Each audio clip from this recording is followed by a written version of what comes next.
esta sesión. Entonces, voy a comenzar presentando a Miguel, después pasaré con la compañera Dafne y por último con Manuel para saber desde dónde nos hablan y cómo nos hablan, ¿no?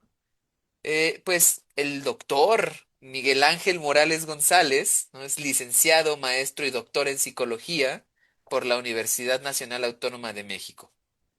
Profesor además de asignatura en la carrera de psicología en la FE Zaragoza, se ha desempeñado como perito en psicología desde el 2017. Actualmente forma parte de la lista de peritos auxiliares del Poder Judicial de Ciudad de México, como en el Consejo de la Judicatura Federal, en las especialidades de victimología y aplicación del Protocolo de Estambul. Es terapeuta familiar, especialista en trabajo con víctimas de graves violaciones de derechos humanos. Ha realizado trabajo terapéutico y de evaluación psicosocial con poblaciones en riesgo y comunidades que experimentan graves violaciones de derechos humanos, como tortura, trata y desaparición forzada. Muchas gracias, Miguel.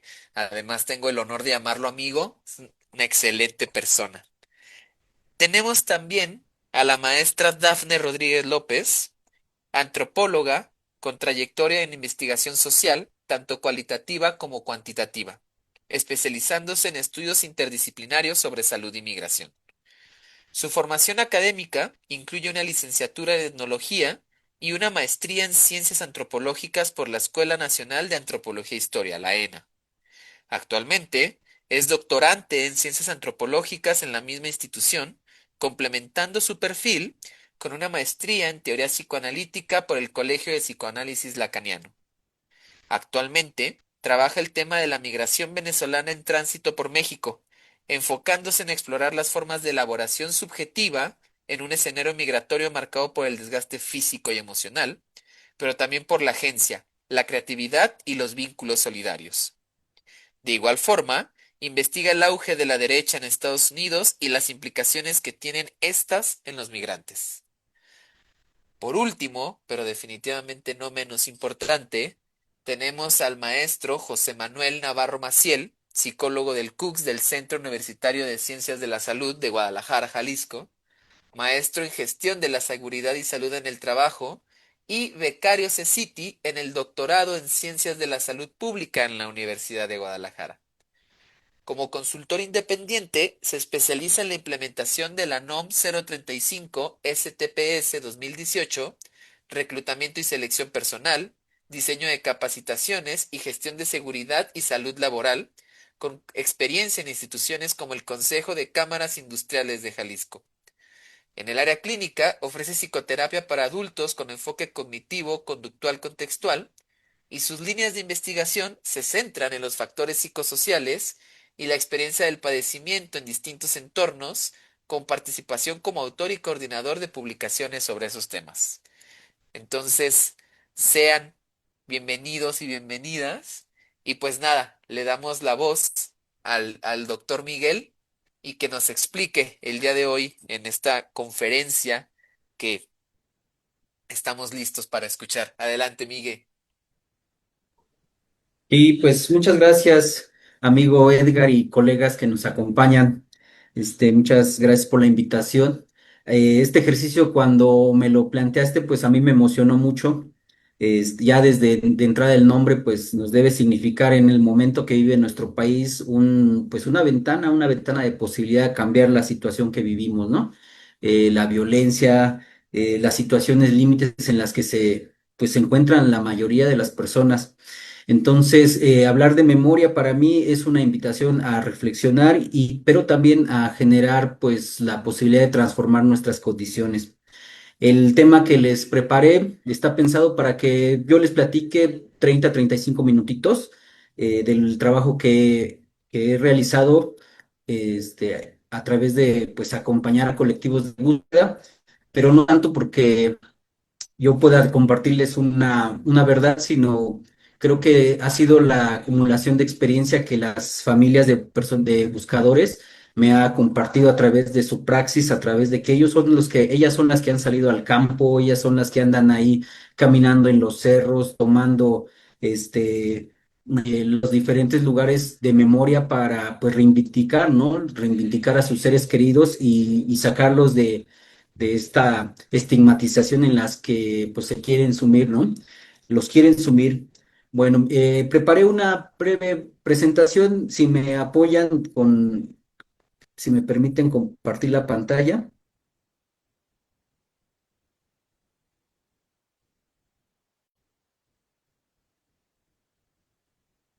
A ver, trata de compartirla, amigo. A ver, voy a intentarlo Sí. y,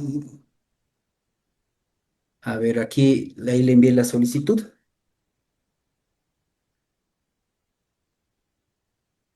A ver, sí. Ajá.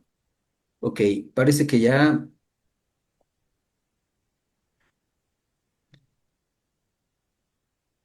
Y les quiero preguntar si ya ven mi pantalla, amigo Edgar. A ver.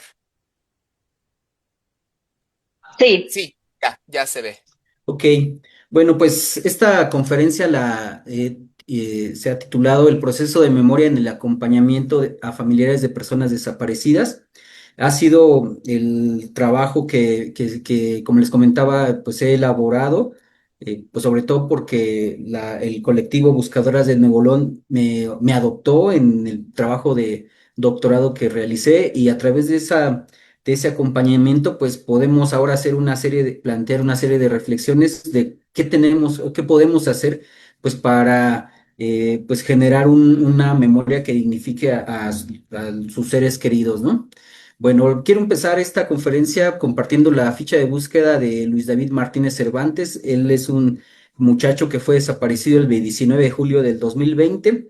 Su mamá, Ana Laura, en el proceso de acompañamiento en el que estuvimos, nos hizo el honor de compartirnos algunos de los textos que fue elaborando a propósito de tratar de, pues, darle sentido a lo que no tiene sentido. Y les voy a leer un fragmento de una carta que ella, pues, le escribe.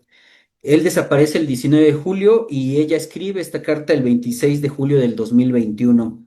Dice la carta así. Ha pasado un año, una semana exactamente, y sin noticias de mi hijo. Hoy me siento quebrada, como si ya no tuviera las fuerzas para seguir. Esto de dolor, tristeza y angustia me están acabando.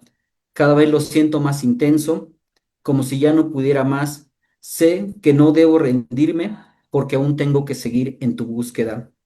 Hijito de mi vida, te juro que cambiaría de lugar sin pensarlo.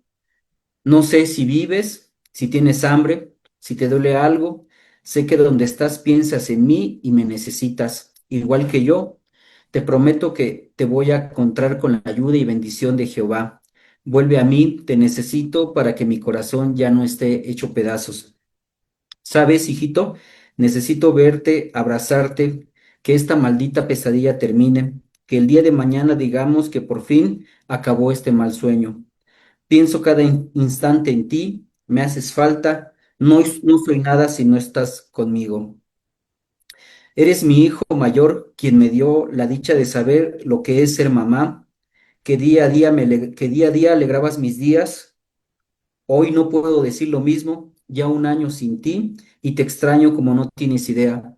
Recuerdo que me dijiste que no te ibas a casar, que te quedarías conmigo. Ya no quiero estar sin ti.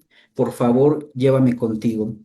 Eh, la desaparición de personas es una situación totalmente desestructurante y a partir de esa inquietud que surge para un terapeuta familiar es y cómo nosotros y nosotras podemos acompañarles. Parece que en esta situación la salud mental como una consideración que se puede alcanzar, es decir, que podemos decir, he restablecido mi salud, pues es algo que no se puede aplicar, toda vez que la desaparición es una violencia que continúa y que se extiende en el tiempo, que va minando a las familias, a las sociedades. Entonces, a partir de esa pregunta que en algún momento nos hacíamos como psicólogos y psicólogas es, ¿y qué hacemos entonces si no hay como un horizonte en donde podamos llegar? Y lo que yo he tratado de contestar a través de conocer a las buscadoras, a las mamás buscadoras, es que Si bien no podemos hablar de un alta, sí podemos hablar de cómo reestructurar esa memoria que tienen de sus seres queridos para, pues sí, arrebatárselos a la violencia, al crimen, pues que finalmente los tiene cooptados, ¿no? No solamente en cuanto al cuerpo como algo físico, sino el simbolismo que representa que un individuo en un determinado momento no llegue a su casa y que a partir de que no llega, pues se genera toda una estrategia de control hacia una población. Luis David desaparece justo porque le llega un mensaje en donde él ofrecía servicios de reparación de aires acondicionados, como muchos de los jóvenes están buscando un ingreso, él ofrece sus servicios y resulta que le llega una comunicación, va a brindar el servicio y no se sabe nada, la camioneta queda abandonada y a partir de ese 19 de julio del 2020 empieza este peregrinar. Y hay una de las cosas que a mí me parece fundamental de entender, que la desaparición comienza a traer efectos en la vida de las personas a través de, pues, todos estos, esta eh, estigmatización y criminalización que viven en las personas que están en esta condición. Les voy a comentar solamente de manera breve un poco del trabajo que realicé y que realizamos junto con el colectivo. Eh, para mí es fundamental que como psicólogos y psicólogas nos preguntemos en qué lugar nos paramos para valorar un fenómeno como es el de la violencia. Y entonces la teoría que, aparte de la formación que tengo como terapeuta familiar sistémico, pues tuve que abrevar de otras corrientes pues, sí, epistemológicas, y una de ellas fue pues la psicología de la liberación de Ignacio Martín Baró, que a modo de resumen es un paradigma, es una forma de hacer psicología que trata de, que se centra en las comunidades, se centra en los oprimidos, en las personas que viven la violencia, y a través de una práctica comprometida, pues no solamente se busca comprender la situación de los individuos, sino que se transforme, que se pueda, como bien lo dice, llegar a un acto de liberación. Para él, unas premisas muy básicas es que nosotros vivimos en un proceso de alienación, es decir, que las estructuras de poderes nos tienen sujetados, que no somos dueños de nosotros mismos y mismas, y que en la medida de eso, entonces siempre estamos reproduciendo esas estructuras de poder. Y eso se hace evidente justo cuando vemos que desaparece una persona, y lo primero que se nos ocurre en general o en la sociedad al ver estos medios de comunicación es en algo andaba, ¿no? O qué hace una mujer a las 11 de la noche, ¿no? De fiesta, ¿no? O dónde estaban los papás, casi, casi diciendo que la persona que desaparece es porque no fue cuidada debidamente. Entonces, Ignacio Martín Barón nos ofrece una propuesta de entendimiento de la violencia, pero también, y creo que es lo más rescatable, del desafío de esa violencia. Otra de las premisas que a mí me gusta siempre retomar es que eh, no hay que dejar de ver en los procesos psicológicos como algo individual y reducido al cerebro o a la mente de los individuos. Es decir, hay que trascender la visión mentalista y entonces ahora pensar que la memoria, como todos los procesos psicológicos, siguiendo a Vygotsky, se originan dos veces. Una vez están en lo social y posteriormente se interiorizan. ¿Y qué quiere decir eso? Que entonces cuando hablamos de memoria, no estamos hablando, bueno, desde esta visión no estamos hablando como algo individual que construye el sujeto desde sí y para sí. Estamos hablando de la memoria como algo que construye el individuo socialmente para sí, pero que también puede transformarlo. Esa es un poco la definición, es que el psiquismo es la cristalización de todas esas relaciones sociales, y de lo que vivimos actualmente son relaciones de poder. Y plantea un tercer elemento, es que la psicología debe apuntar hacia una visión concientizadora y liberadora, es decir, que los individuos podamos darnos cuenta de ese sistema de opresión y a través de ese darnos cuenta podamos desafiarlo. De ahí entonces que la psicología que hace acompañamiento para elaborar procesos de rememoria o redignificación de la memoria de las personas desaparecidos, pues busca un objetivo liberador, es decir, quitarles o ayudar a que las personas se sacudan ese estigma, esa criminalización que los está, pues atormentando todos los días, ¿no? Incluso que los lleva a estar silenciados, ¿no? Vamos a ver en unas viñetas algo tratar de explicar esto con un poquito mayor de detalle. La visión de Martín Baró es entonces una visión transformadora, es una visión que busca develar las estructuras ideológicas de poder y en la medida en que las podemos develar, entonces podemos trascenderlas y podemos inventar nuevas cosas. Él dice que si bien la psicología importada de Estados Unidos principalmente, que fue contra la que él fue muy crítico, nos ayuda a comprender al ser humano, al final lo único que hace es describirlo, pero no te dice qué hacer, cómo entenderlo en función de sus condiciones de opresión y al mismo tiempo de transformarlas. Entonces, para él, el objetivo de la psicología es una psicología que libere y que permita que los individuos y las comunidades no solamente se piensen como están en el momento, sino cómo podrían ser, qué tendría que ser diferente para liberarse, ¿no? Bueno, les hice un pequeño esquemita muy rápido. Eh, a mí me surge en la mente cuando hablo de desaparición esta frase, ¿no? Que la memoria es un campo de batalla que todos los días, en el que todos los días estamos peleando.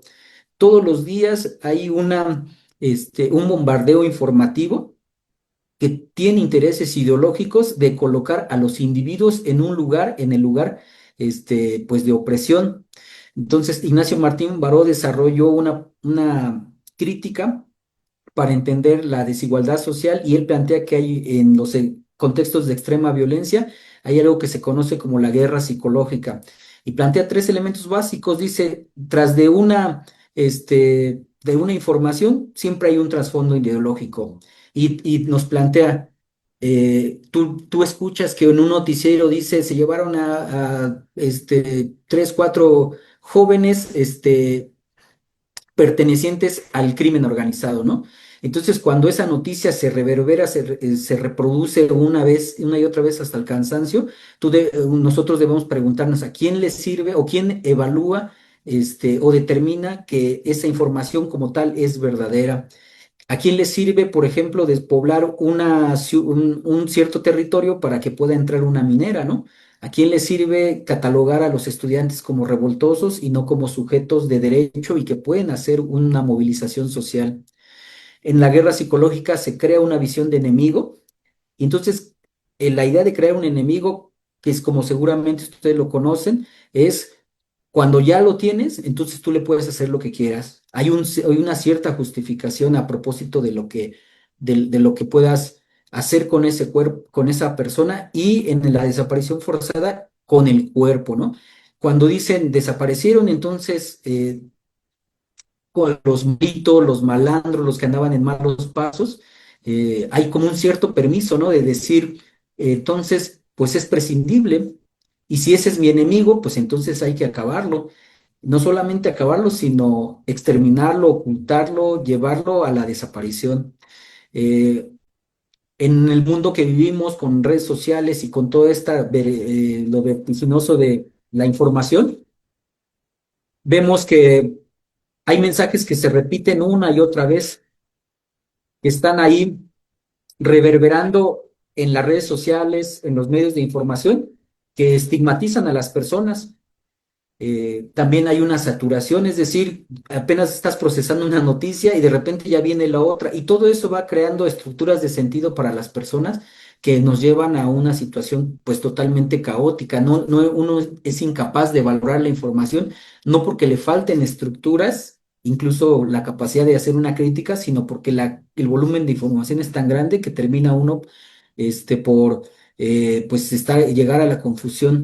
Entonces, esto es algo que pues se denomina como la memoria en su carácter alienante, que nos lleva al olvido y a la distorsión. El olvido es, ya pasó, ya se los llevaron, pasemos a lo siguiente, ¿no? Recordando cuando se llevaron a los estudiantes, cuando desaparecieron a los normalistas, ¿no? De Ayotzinapa, un presidente en cadena nacional diciendo, pues, tenemos que aprender a olvidar, casi que demos la vuelta a la página, o distorsionando la realidad. ¿no? Señalando que esos individuos eran miembros del crimen organizado y entonces que había una justificación para pues cometer contra ellos estos actos.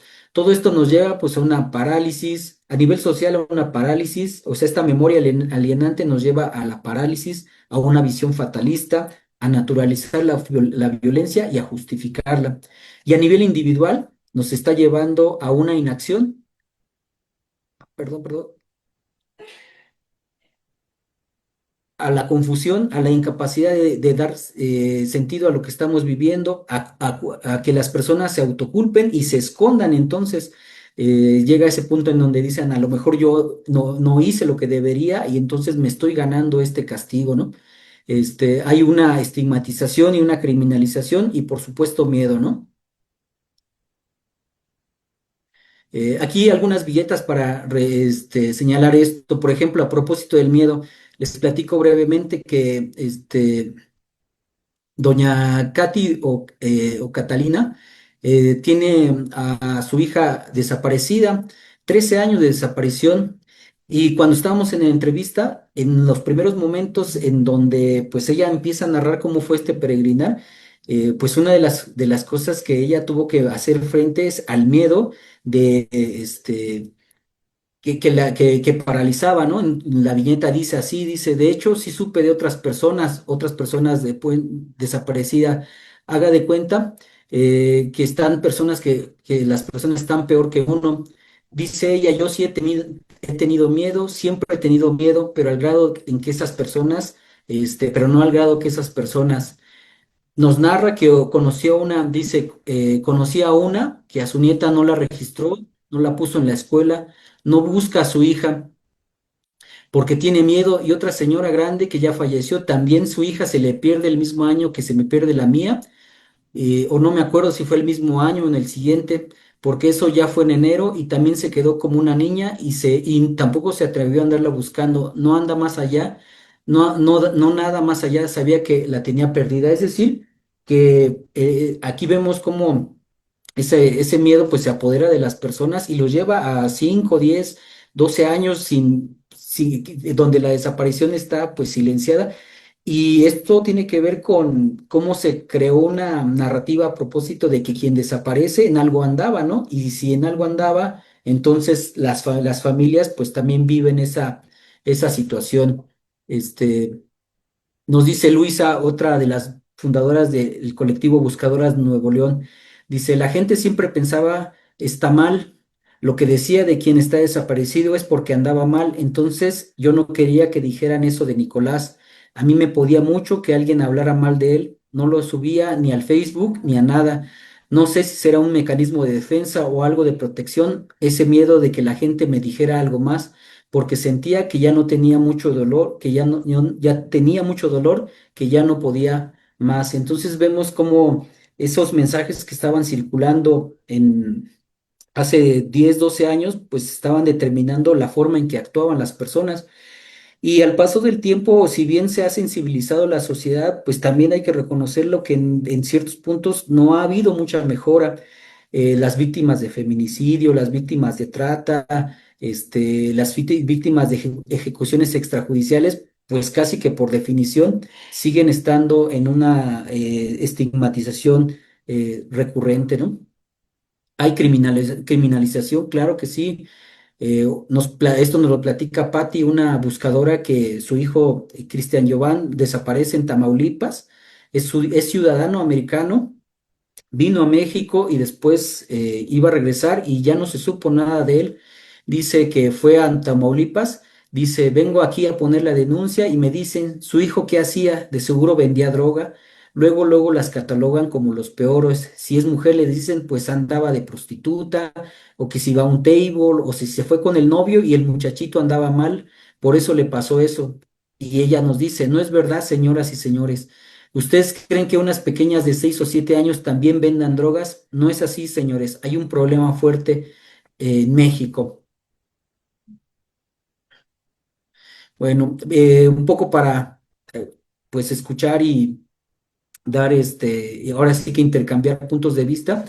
Eh, una de las apuestas del acompañamiento es pues despertar a la memoria, tratar de redignificar, acompañar a las personas para sacudirse todo este estigma. Y la pregunta que nos hacían o que siempre nos hacemos, ¿y cómo le hacemos?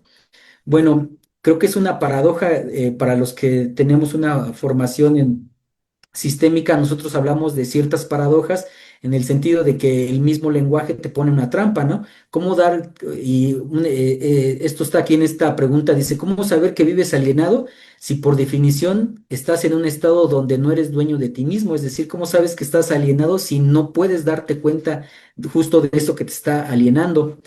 Es paradójico, ¿no? Y unas de las cosas que hemos reflexionado en el acompañamiento, y retomando, por supuesto, a Ignacio Martín Baró y a Paulo Freire, es que, de alguna forma, el dolor o la violencia extrema, este, despierta a las personas. Y no, y con esto no quiero decir, no quiero que se confunda que necesitamos el vivir la injusticia. Eh, Creo que nuestro reto es cómo encontramos otros caminos, pero por lo pronto, cuando las personas viven la desaparición de uno de sus familiares, es cuando pues hay un parto doloroso a ver esta realidad social que los está oprimiendo. Y no solamente es la desaparición, sino todavía que te desaparecen a tu ser querido, al Ministerio Público y recibes una atención revictimizante. Y entonces cuando sucede eso, llega un punto en donde las personas dicen, bueno, ya, o sea, esto fue lo último que aguanté. Un poco lo que yo digo es como esta frase de hacer la ignominia más ignominiosa es, o sea, de encima de que vives la violencia, te pueden pasar todavía más cosas como la estigmatización, la criminalización, el señalamiento, el aislamiento, la inacción de las autoridades, y es cuando las personas ya, es insostenible y entonces hay una movilización. De ahí viene la segunda consideración, pues sí es necesario el reconocimiento de que tenemos una herida y que es personal y que es social. ¿Cómo podríamos desafiar la construcción de una memoria oficial que dice que desaparece quien anda en malos pasos? Pues cuando reconoces que eso te está lastimando y cuando entonces te opones a esa verdad, pues tienes que proponer una nueva forma de entender esa situación.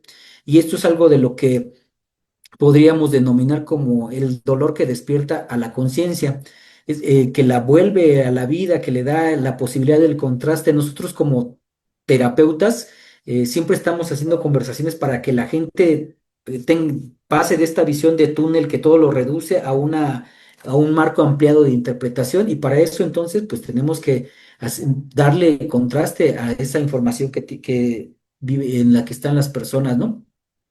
Bueno, esta es una noción de acompañamiento y eso nos lleva de alguna manera a pensar que la memoria tiene un carácter concientizador, es decir, que a través de rememorar y redignificar a sus seres queridos se logra la movilización social. Las personas ya miran más que en el presente, más hacia un horizonte, hacia un horizonte pues liberador.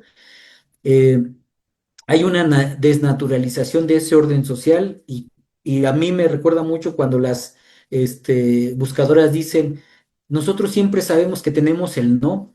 Decimos queremos una plaza, no nos la dan. Queremos una ley, no nos la dan. Queremos una búsqueda, no nos la dan. El no ya lo tenemos, pero nosotros buscamos el cómo sí. Y entonces ese orden social que te dice, tú no eres sujeto de derecho, es algo que se desafía a través de un ejercicio de rememoración. Y por supuesto que se desafía esta justificación que uno tiene a propósito de la violencia, ¿no? De que sea tan natural. Y yo creo que eh, va a ser difícil verlo, pero pues habrá que soñarlo, ¿no? Un día en donde nos pase que cuando desaparezca una persona, un país se paralice, ¿no? Argentina hasta cierto punto, claro que lo logró. Este, Tenemos que confiar en que en algún momento el mundo, o nuestro país se tiene que poner de pies, patas arriba cuando una mujer, cuando una estudiante viva, ¿no? Una desaparición, ¿no? Cuando un hijo no llegue a su casa, ese municipio tendría que detenerse por completo hasta no saber qué pasó con con sus miembros, los miembros de su comunidad, ¿no? Entonces sí hay un desafío a cómo se justifica la violencia y a nivel individual, que es un poco el trabajo que hacemos terapéuticamente, es que las personas se reconocen como sujetos de acción, que pueden revelar esa ideología que los domina y que a mí se me hace súper importante que reconozcan quiénes son responsables, porque la memoria, una memoria alienadora lo que busca es responsabilizar a las víctimas. Y entonces el punto es cómo pasamos a decir, o sea, yo por el hecho de estar aquí en este mundo, nadie, absolutamente nadie me tendría que sustraer de mi derecho mínimo a existir. ¿Por qué entonces alguien dice que yo tengo la culpa? Y mi metáfora es, uno podría quedarse desnudo en medio de la calle a las 12 1 de la mañana y no le tendría que pasar nada más que decir, no sé qué me pasó, perdí el conocimiento, pero jamás el desaparecer o el vivir una violencia sexual, como es el caso de las mujeres. Miguel, perdóname que te interrumpa, me parece genial lo que estás diciendo. Nos informan que es a partir de unos minutitos atrás, cuando comenzaste a hablar como esto del derecho legítimo a que no nos sustraigan, antes parecía que no había un audio adecuado.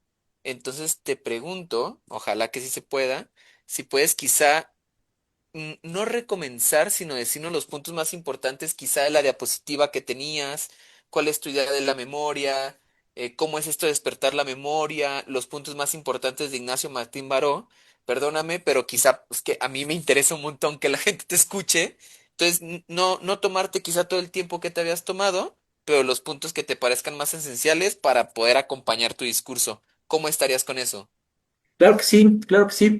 Eh, un poco haciendo el resumen del resumen, pensar en que cuando nosotros acompañamos los procesos de memoria de las personas buscadoras, lo que estamos haciendo es buscar o hacer una oposición a una memoria oficial o oficialista u oficialista, es decir, que decíamos en un inicio, pues hay un campo de batalla en donde se juega la dignidad de los individuos, su derecho a existir y a estar en este mundo. Y entonces una memoria oficialista caracterizada por el gobierno, los grupos de poder, pues quieren poner y quieren señalar que quien desaparece, desaparece porque andaba en el crimen, desaparece porque andaba en los malos pasos y trata de justificar que entonces a través de ello, incluso acciones de no búsqueda. Ese es el escenario, la realidad descarnada que vivimos y que señalaba Martín Baró. Y lo que él propone, así en términos concretos, es tenemos que hacer una psicología que no solamente describa a los individuos y a sus problemas, sino que proponga mecanismos liberadores. Entonces, bajo esta consideración, dice que la psicología debiera buscar individuos o acompañantes que transformen la situación de las personas que viven bajo un régimen de violencia. ¿Cómo lograrlo? Pues reconociendo que siempre tras de un mensaje informativo, tras de la memoria oficial, oficialista, hay intereses ideológicos, hay estructuras de poder que están interesadas y que obtienen ganancias o que obtienen un beneficio a través de imponer una narrativa oficial.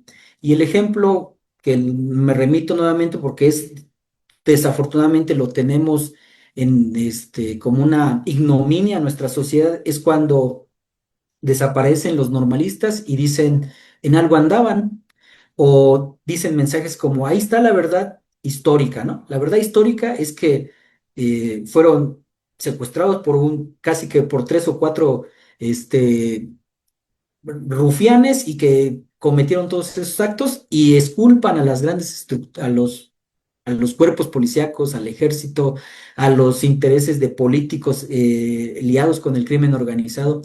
Entonces la memoria oficialista dice, ahí está la verdad histórica y demos la vuelta a la página. Y la propuesta de una psicología liberadora es, tenemos que hablar de eso, tenemos que ponerlo en la discusión y tenemos que generar una memoria que redignifique a las personas. Eso es, creo que el gran reto que tenemos como terapeutas. Aquí están unos pequeños ejemplos con los que yo quisiera compartir, que les quisiera compartir a propósito de eh, lo que viven las personas o que enfrentan la desaparición de sus hijos. Por ejemplo, decíamos, eh, te sucede la desaparición, pero encima hay todavía una carga todavía más de ignominia cuando hay una inacción de las autoridades. Por ejemplo, vemos el caso de doña Catalina. Ella va, ya cuando está en un colectivo y está buscando a su hija, dice que fue a un predio conocido como Las Abejas, un sitio que realmente pues, es un sitio de exterminio en el estado de Nuevo León. Y dice ella, cuando fuimos a Las Abejas, eh, que estaba igual así, o sea, en una desestructuración. Estaban los tambos donde quemaban y dije, ay, ahí no, esa es la gota que derramó el vaso y dije, así no se van a encontrar, es muy duro y dije, no, porque es muy pesado todo esto. Ella nos platica la experiencia de ver los tambos de diésel que eran utilizados para destruir cuerpos, reducirlos a cenizas y verlos en un campo inmenso y en algún punto decir, ahí puede estar un fragmento de mi hija o de otro de nuestros familiares. O sea, no solamente es el no lo encuentro, sino tal vez no lo voy a encontrar en esta inmensidad. Y eso en lugar eh, de hacer que la persona eh, no participe, se encierre, pues eso lo convierten en un desafío de ver qué otras cosas pueden hacer. Eh, Esta otra viñeta de Luisa, su esposo Nicolás se dedicaba a trasladar fresa de Nuevo León a Tamaulipas, según tengo presente, y cuando en el trayecto desaparece y sucede que la camioneta es encontrada y es recuperada fácilmente. Va ella a ver la carpeta de investigación y hay más diligencias para recuperar la camioneta que para la búsqueda de su esposo. Dice así, el dueño de la fresa había dicho que Nicolás no había llegado con la entrega de la mercancía. Su patrón había puesto una denuncia por la camioneta, pero no por el chofer. Fíjense, se puso la denuncia por por el mueble y no por el individuo y le dicen que eso me tocaba a mí porque él no podía hacer nada y no sé, me quedé como una media hora en la que no me acuerdo qué hice, solo me acuerdo que lloraba y le pegaba a la puerta, alguien me abrazó y ya no supe de mí y después como siempre me convertí en una maquinita que tenía que hacer. Nos cuentan en la entrevista posterior que después de varios años va y pregunta qué investigaciones se hicieron, 6, 7 hojas. 6, 7 hojas de diligencias que eran básicamente para liberar la camioneta, pero para buscar a Nicolás no se hizo absolutamente nada y se perdió información. Entonces, a partir de eso, ella es que despierta y dice, pues tengo que hacer algo, ¿no? Eh, Esta pequeña viñetita para representar qué es una herida psicosocial. eh, nos dice Ana, es muy difícil, es algo que no tenemos ni lo pensamos siquiera. O sea, porque a nuestros hijos, porque a nuestros hijos, porque a nuestras familias, igual eso no se le desea a nadie, eso no debería de existir. Y esto es algo de lo que creo que en hablar de memoria para los individuos es hablar de una memoria colectiva. Y esta frase, así como está, a mí me invita a pensar en la posibilidad futura, como yo se les decía, de que podamos desnaturalizar que un individuo no regrese a su casa, que podamos detener ese mundo para decir, oye, necesitamos que él llegue con bien, que esa mujer, que ese hijo esté en casa, y que esto no es normal, ¿no?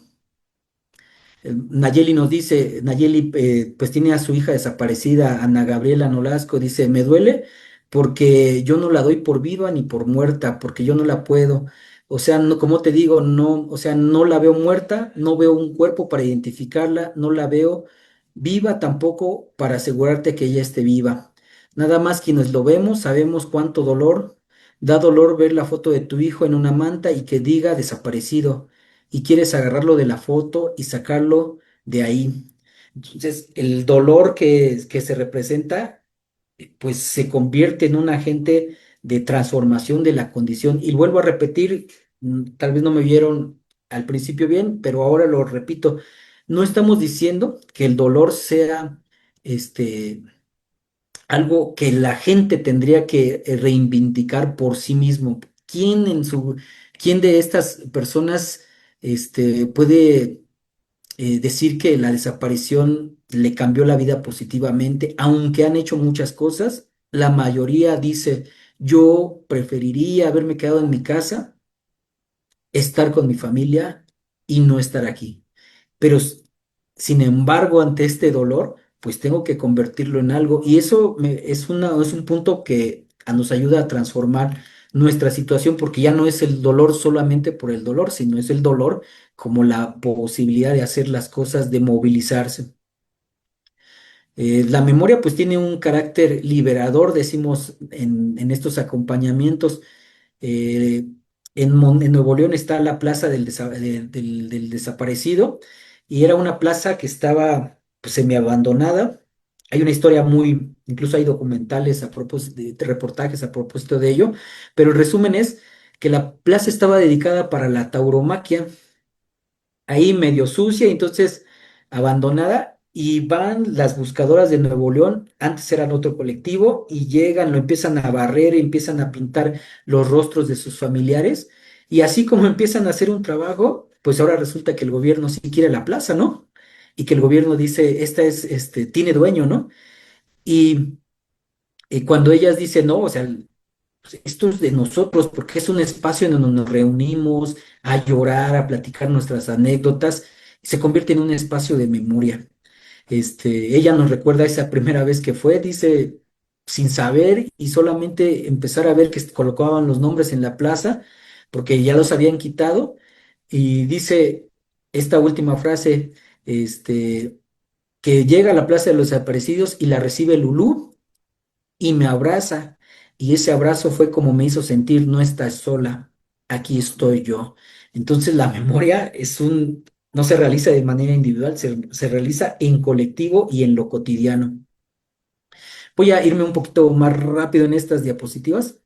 Este, Perdón, Miguel, tómate el tiempo que te sea necesario para explicar, para hablar de lo que tú nos quieras hablar. Estamos abiertos a tu escucha. Muchas gracias. Eh, También la memoria en su carácter liberador nos habla de la posibilidad de reconocer el sistema que nos está alienando y en el que estamos viviendo. Entonces, esa es la paradoja que ya mencionaba hace un momento, pero la repito. Si tú le dices a alguien que está alienado, pues te va a decir, pues eso no es cierto, ¿no? Y justo cuando niega que está alienado, pues es una de las consideraciones o lo que te hace llevar que está bajo esa condición. Pero mientras más uno lo intenta repetir, pues paradójicamente el sistema de alienación se vuelve más fuerte, ¿no? Pues está pensado como un candado que mientras más le lanzas y lo quieres sacar a la persona, pues más difícil se vuelve.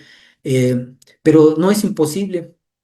Y una de esas vías es que las personas eh, nos enseñan, o sea, las personas que están buscando a través de su praxis, nos están enseñando a nosotros esa alienación, o sea, nos la están casi que arrancando de la piel y nos duele, ¿no? Nos duele, a mí me dolía cuando, por ejemplo, decían, oye, cosas como, ¿y tú qué harías, no? Si tu hija desapareciera o qué no harías, ¿no? Y entonces ya tan solo imaginar que en algún momento mi hija no pudiera llegar a casa, era vivir con esa, zozobra, ¿no? Claro que eso lastima, ¿no? Y en cierto punto diría uno, pues mejor no abro los ojos, pero no importa que no abras los ojos, en algún punto, la violencia te va a llegar a tu vida de manera directa. Estamos en la violencia, pero en algún punto te va a tocar directamente, y entonces es cuando pues viene esa conciencia, ¿no? Eh, Fabiola tiene a sus papás desaparecidos, este, tiene a sus tíos desaparecidos y dice que ella lo que le generaba tanta rabia es cómo es que desaparecen tantas personas en este país. En ese momento íbamos en 90,000. Les leo textualmente lo que dice Fabi. No sé, me da mucha rabia porque no es posible que en un país que se dice que nos tiene que cuidar no nos garantice ninguna protección y que todos estos que dicen que la mayoría de las desapariciones es por causa de la inseguridad. ¿Por qué? Porque muchas personas se llevan a muchas personas inocentes solamente porque iban pasando por ahí. Creo que la mayoría de esas personas, las 90,000 que dijo que están desaparecidas, yo pienso que un 95% son inocentes. Muchas veces por parte del mismo gobierno que no quiere que se sepan las verdades. Y aunque estamos en una institución, yo mismo estoy aquí dando clase en la FES Zaragoza, o sea, dependemos de instituciones, pero pues como cuando tenemos un padre violento hay que señalarlo por una cuestión de amor y de afecto hacia nuestros hermanos, hacia la gente que queremos, ¿no? O sea, si un gobierno, si un, si un poder pues nos está oprimiendo, pues por mucho que nos haya beneficiado, pues también hay que señalarlo, ¿no? Y en eso la visión crítica de las mujeres buscadoras, es un contraste que nos ayuda muchísimo a desafiar esa situación. Eh, yo creo que por ahí, por eso es que justo decíamos, ¿no? Que la memoria es un campo de batalla, porque en la medida en que empezamos a reconocer que un gobierno municipal, estatal o federal, permite que la desaparición permite la desaparición, entonces hay una complicidad. La desaparición no solamente es cuando los agentes del Estado se llevan a los individuos, la desaparición es cuando los agentes del Estado a cualquiera que tenía que hacer algo, no lo hace. Cuando tenía que poner una cámara, cuando tenía que poner más seguridad, cuando tenía que iniciar una carpeta de investigación en las primeras horas, cuando tenía que pedir una sábana de llamadas, cuando tenía que hacer una investigación con perspectiva de género y no lo hizo. Cuando no hizo todo eso, hay complicidad a propósito de lo que vivimos ahora con una potencial cambio en quien dirige la fiscalía de nuestro país, pues tendríamos que estar pensando, ¿no? ¿Qué necesitamos para garantizar, primero, que regresen a todos, que se sepa qué pasó con todos? Lo segundo es, pues, que se haga justicia.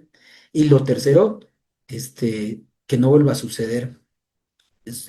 Me gusta Ignacio Martín Baró porque aunque sea una realidad descarnada, él le apuesta hay una visión optimista, una visión esperanzadora. Esperanzadora es la palabra que usaban las buscadoras, esperanza, porque entonces nos ponemos en el horizonte que podemos hacer algo diferente.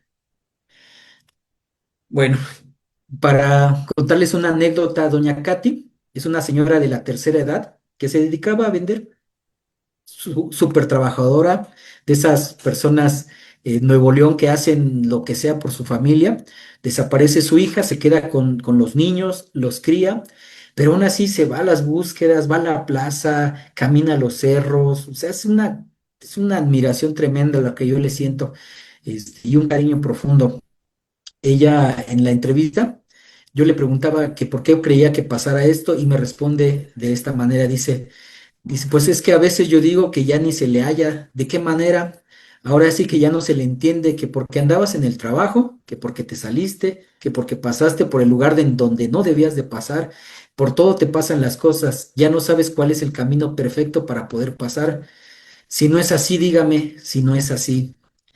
Y le pregunto yo, ¿y quién crees que sea responsable de esto de que vivamos esta situación? Y esto está en mi tesis, ahí como una lección de cómo alguien concientiza y dice ella, dice, pues dice, el gobierno fregado, dice, el gobierno más, como luego dicen que nunca han servido para nada, porque si tuvieran su buena capacitación, tuvieran sus buenas palabras o un buen gobierno, no estaríamos pasando lo que estamos pasando. Yo, me conmueve una visión, una formación política de un individuo que, pues que a través de la praxis, va identificando a los responsables. Y no desestimamos que, claro que hay particulares que, los grupos criminales que, claro que están usando la desaparición, pero para que la puedan usar debe haber un Estado que no los esté castigando. Bueno, y ya para finalizar, una memoria que te libera, pues produce nuevas identidades y nuevas maneras de leer el mundo. Personas que hacían otra cosa distinta se convierten en antropólogas forenses, en psicólogas de 24 horas, en consejeras jurídicas, en promotoras de leyes. Y, no sé, y yo quisiera decirlo con respeto para mis compañeros que tenemos y que tienen una maestría y un doctorado y los tantos diplomados. este, Hay otros caminos por donde la gente llega y genera un conocimiento. Esa es otra de las propuestas de Ignacio Martín Baró. Dice que tenemos que ir con las comunidades a ver cuál es ese saber y ese hacer que han logrado a través de enfrentar la violencia y entonces traerlo y entonces darle un nuevo sentido. Entonces los títulos nos sirven mucho, pero pues también nos sirve reconocer que hay otras maneras de generar un conocimiento. Les platico lo que dice Luisa en una búsqueda. Dice, nos enseñamos a buscar y empecé a conocer temas de antropología, arqueología forense, ver cuál era la falange, cuáles eran los colores que son diferentes cuando un hueso está enterrado, cuando está expuesto, cuál es la diferencia entre el terreno, si es más verde, si está quemado. Cuando localizamos a Carlos, una compañera lo traía en la mano y me lo pone en el guante y yo le dije que sí era porque acababa de ver y de tomar el curso y decían los huesos de personas y de animales son esponjosos, entonces tienen ciertas características que pues, que no se pueden comparar con una madera o con una roca y pues sí, salió positivo. O sea, como este individuo pues ya no solamente es la mamá, ya no solamente es la víctima, ya también se convierte en un agente de transformación de su propia situación. Y por supuesto que con una memoria liberadora también hay nuevas maneras de leer el mundo. Ya no soy el estigmatizado, el criminal, el familiar del criminal, pues ya tengo ya me puedo dar otra identidad y también puedo ver mi mundo desde otra perspectiva. Dice, Catarina dice, porque no estoy sola cuando habla del colectivo y de reunirse con personas. Somos muchos los que vivimos lo mismo. Y les digo a ellas, ahora no somos conocidas, somos amigas, somos unas hermanas. Les digo que ya no somos desconocidas. Si andamos en lo que andamos, debemos ser todas parejas. Si a usted le duele un pie, a mí también me duele. Si a usted le duele el pie o le duele otra cosa, a mí también me duele. O sea, cuando yo lo leo, digo, y si eso lo llevamos a nuestras escuelas, para atender tantos problemas en donde las personas puedan ya no solo reconocer que son individuos, ahora sí que separados, sino que forman parte de una colectividad, me parece que por ahí pudiera estar una de las claves para, pues, poner freno a lo que vivimos. Bueno, a modo de reflexión final. Yo solamente les diría lo siguiente, pues que el acto de dignificar o dignificar la memoria se logra en actos cotidianos. Sí, sí es cierto que se toman plazas, se paraliza un país, se crean leyes, eso por supuesto que es emblemático, pero en actos cotidianos se va regenerando y dignificando la memoria.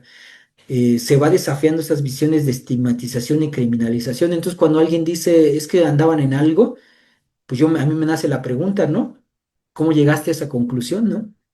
¿Qué ha pasado a lo largo de tu vida que puedes asegurar que alguien desaparece porque se lo merece?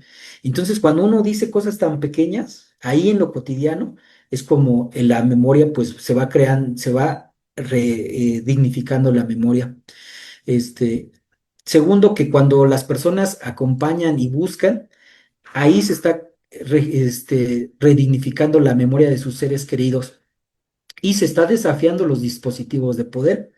Cuando las personas, en las fotos ya no le puse la atención que debía, pero hay fotos en donde las personas van y pegan los boletines, las fichas de búsqueda. Y ese acto que es tan sencillo como de pegar algo en un poste, ponerse una playera, ir a un foro, hacer cosas a veces tan pequeñas que uno imaginaría que no tienen tantos efectos, es un desafío a los sistemas de dominación, a estos dispositivos de poder, ¿no? Este, y pues por ahí es una de las apuestas. Y lo último, con lo que yo me quedo es que cuando estamos acompañando y se están creando una memoria, pues hay que migrar de una posición de neutralidad hacia una ética liberadora que básicamente lo que dice es, así como violan derechos humanos de estos colectivos, esa misma ofensa es una ofensa contra ti misma, como psicóloga, como psicólogo, como trabajador social, como agente de investigación. Y entonces, en la medida en que uno lo comprende, entonces puede asumir un compromiso con las causas. Y en eso yo sigo, me gusta mucho pensar como Paulo Freire, que dice que nosotros no liberamos a nadie, nosotros nos liberamos con nadie libera a nadie, dice, las personas se liberan a sí mismas y con los demás. Entonces, para cerrar esta conferencia. Yo le agradezco mucho al colectivo Buscadoras que nos regaló, o nos dio la oportunidad de compartir sus fotos. Ahí están sus fichas, de búsqueda. Ahí está la página en internet, en Facebook, para que la sigan y para que le den un retweet a lo que ellos están lanzando. Ellas son gente súper, súper, comprometida y que hacen muchas cosas, entonces para ellas es justo, creo que ellas es el ejemplo vivo de que se puede desafiar la memoria oficialista, pues que intenta silenciar, ¿no? A los individuos. Pues les agradezco mucho, mi amigo Edgar, disculpen ahí el tema del audio en los primeros momentos, pero espero que se haya dado la información que se haya comprendido esta última parte. De mi parte, pues sería todo. Muchas gracias, querido Miguel. Te diría que me dejas sin palabras, pero te diría una mentira porque escuchándote pasa todo lo contrario, ¿no? Me llenas de reflexiones, me llenas también de emociones, de palabras que quizá quedan por decir, ¿no? De palabras que no hay que dejar que entierren y de palabras que no hay que dejar que desaparezcan. Antes de darle la palabra a Dafne o a Manuel, no sé quién quisiera comenzar. Manuel, con quien comparto una tierra azotada terriblemente por el narco, ¿no? Que hasta me conmueve incluso recordarlo, ¿no? Pienso que en lo que nos dices, Miguel, podemos pensar la memoria como un campo de lucha, un campo de batalla, ¿no? Donde se juega además como cierta noción de legitimación histórica y proyecto futuro, ¿no? ¿Qué cuerpos son dables que desaparezcan? ¿Qué cuerpos son casi que desechables, ¿no? ¿Cuál es este proyecto de nación donde, como tú bien dices, hay cuerpos que parecería que, que si desaparecen, pues por algo desaparecen, ¿no? Y ese es también un proyecto a futuro. Eso también, ¿no? Hay un uso político de la producción de esa memoria, de cómo es que se va generando una especie de desestructura, donde claro, ya poco se puede hablar, porque no, pues andaba en cierto lugar, ¿no? Y creo bien importante ya para callarme y escuchar a gente que seguro tendrá muchas más cosas interesantes que decir. Pienso en la justa memoria, ¿no? En una memoria ética, si es que eso existe o si es que eso se puede pensar, una memoria que recuerde lo que quizá el oficialismo no quiere que recordemos, pero pensar siempre que si no quiere que recordemos es por algo, ¿no? Entonces, recordar es también resistir. Dafne, Manuel, no sé quién quisiera comenzar. Yo creo que adelante, Dafne. Seguro, como gustes. Bueno, muchas gracias. Híjole, pues es que felicidades, ¿no? Miguel, fue todo un placer escucharte. La verdad es que tienes un trabajo bien interesante, ¿no? O sea, no solo tiene como un valor terapéutico, ¿no? De acompañamiento, sino justamente es un acto político, ¿no? Creo que esto lo estaré insistiendo porque precisamente no solo validas el dolor que viven, ¿no? O sea, también fortaleces la agencia de las personas buscadoras, ¿no? Esto que mencionabas también al final, que, que permites precisamente que la narrativa se modifique, ¿no? O sea, se transforme, se den otras. O sea, creo que ahí es uno de los elementos como más importantes, ¿no? Y bueno, que para mí me quedo con un montón de reflexiones. Entonces, bueno, primero, justo eso, o sea, felicidades por todo el trabajo que compartes. Muchísimas gracias.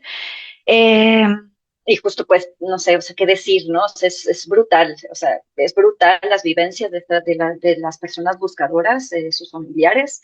Pienso en todo el desgaste, ¿no? Que viven, que los hacen vivir estas autoridades.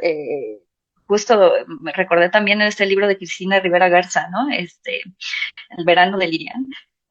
¿No? O sea, constantemente estas autoridades que desgastan, ¿no? Y vas y te victimizan y pues es brutal, ¿no? Entonces, para esta película de terror, ¿no? Peor que eso. Y justo como está como bien normalizado, ¿no? Que estas cosas tienen que ocurrir y que tienen que ocurrir de esa forma, ¿no? Que si nos pasa, lo vamos a tener que pasar de esa forma, ¿no? Es brutal, o sea, justo creo que hay que voltear a ver de qué otras formas se hacen también en el mundo, ¿no? Qué otras, qué, sí, de qué maneras se hace con la violencia, ¿no? De qué manera se vive con diferentes tipos de violencia. Tengo algunos comentarios anotados, no son, o sea, precisamente del trabajo, sino como justo elementos para compartir, ¿no? Esto que comentabas, ¿no? Que la memoria no es un proceso individual, es un acto colectivo y hasta político.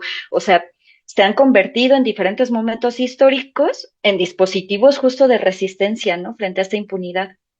Con tu ponencia pensaba en esto, ¿no? En estos procesos, cómo se le da uso al espacio de memoria, ¿no? O sea, sirven para construir una memoria colectiva y pública, ¿no? Como en el caso de lo que mencionabas, las buscadoras de Nuevo León con la Plaza de Desaparecidos, o hasta precisamente en momentos más específicos, hasta la resignificación de 15 de septiembre, ¿no? O de cualquier otra fecha como estas patrióticas que se vive en un estado donde justamente pues no son escuchados, ¿no? O sea, donde lo nacional o las festividades quedan como perdidas, ¿no? O se convierten en un momentos para hacer un llamado a lo atroz de estas desapariciones, ¿no? O sea, es decir, justo cada momento, pues no se volverá a vivir de la misma manera, ¿no? Para nada, o sea, se contempla justo estas resignificaciones. Navidad, ¿no? Ahora que se acerca, ¿no? Nuevo, ¿dónde queda, no? ¿Cómo conviven y rememoran? O sea, ¿lo viven solos o en colectivo, no? El día a día, como mencionabas, ¿no? O sea, se resignifican estas fechas para recordar a los suyos, para pedir y exigir al Estado, en lugar de preparar el pozole en casa, ¿no? Y compartir. Es brutal. Eh, por lo regular, justo, ¿no? O sea, como tú lo sabes, pues en ciertos acontecimientos traumáticos, ¿no? O sea, esta seguridad que se tenía con el mundo se rompe, ¿no? O sea, el sobreviviente de esto comienza a dudar de todos y justo hasta de sí mismo, ¿no? Entonces, cómo se detectan las violencias que se viven, el desamparo que llegan a vivir o sentir, cómo lo viven subjetivamente, como lo mencionabas, ¿no? Cómo transforman precisamente esta situación. En el caso, yo trabajo, bueno, estuve trabajando en la Plaza de la Soledad, de aquí que está por la Merced, con el campamento de migrantes que estaba ahí. Y justo, o sea, sobre todo estaba trabajando con una familia venezolana, ¿no? Y notaba cómo a poco te iban sintiendo abandonados, ¿no? O sea, más abandonados, más desamparados, con menos apoyo colectivo. O sea, cada vez era menos apoyo institucional, estatal, en fin, ¿no? O sea, de un momento que pudieron estar, ¿no? En el campamento improvisado durante un tiempo donde tenían que pagar cierta cuota para poder estar ahí, con las condiciones que fueran, ¿no? Sin un lugar salubre o higiénico para ellos o las menores, pero a pesar de eso, se les permitía estar ahí, ¿no? Eso a ellos les permitía tener un momento de calma en lo que, pues, podían llegar a Estados Unidos, ¿no? Que era como lo que ellos querían. Entonces, poco a poco, pues esa fantasía, ¿no? De lograr este sueño, ¿no? Se fue desgastando. Primero, o sea, y no solo aquí, sino primero cuando tuvieron que atravesar la selva del Darién, ¿no? Ahí casi secuestran a su hija, sufrieron robos, vieron violaciones, ¿no? O sea, las mismas niñas, una niña de 10 años y una de 5, vieron violaciones, vieron asesinatos, ¿no? O sea, justo ahí salen de eso, sobreviven pero ya, o sea, el sueño ya se había desgastado, ¿no? Ahora el sueño, bueno, era sobrevivimos. Se vuelve a alimentar este sueño de llegar a Estados Unidos y de tener este sueño americano, y llegan a un México donde también, pues atravesarlo, pues no va a ser para nada sencillo, ¿no? O sea, de hecho, ellos pensaban que llegarían en 15 días. Y pasaron 6 meses para que llegaran a la Ciudad de México, ¿no? Entonces, vamos, todo hasta el mismo tiempo, ¿no? Cómo lo viven tanto subjetivamente como en colectivo, ¿no?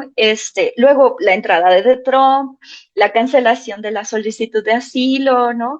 Después, o sea, ya algo brutal, el desalojo del campamento, ¿no? Que fue aterrador, fue brutal, y justo, o sea, cada una de estas situaciones, pues precisamente las vivieron como como un abandono, ¿no? Entonces, justo, perdón por no sé si ya me desvié, pero bueno, era como esto, ¿no? O sea, como ver este abandono, cómo lo van viviendo de manera quizás hasta paulatina, ¿no? O sea, de repente lo que ellos pensaban de las autoridades tienen que buscar en estas 24 horas porque es lo más importante y no está, ¿no? O sea, como justo se van sintiendo poco a poco más abandonados, ¿no? Entonces, bueno, creo que es importante observar justo cuáles como son estas formas de elaboración, ¿no? Que tienen como buscadoras de familia, ¿no? Buscadores. Eh, o sea, precisamente en el caso de los migrantes con los que trabajé, pues una forma de ejercer era la vinculación justo con la comunidad, ¿no? O sea, la comunidad sostiene, ¿no? Esto lo mencionaste en repetidas ocasiones, ¿no? Hay que aprender precisamente a vincularnos, ¿no? Por un lado tenían a los que se robaban también las cosas en las noches y por otro ya habían armado sus lazos también con quienes apoyaban, ¿no? Ya fuera para buscar trabajo, para cuidar a los niños, para cocinar, para platicar, para reír, ¿no? O sea, como dices, el día a día también mueve, ¿no? Hace memoria, ¿no? La comunidad sostiene, ¿no? Entonces, eh, por otra parte, pues justo estas, voy a decir, ¿no? O sea, es como las víctimas de estos eventos traumáticos que reviven también de forma repetida, no solo en imágenes, ¿no? Sino en sensaciones corporales.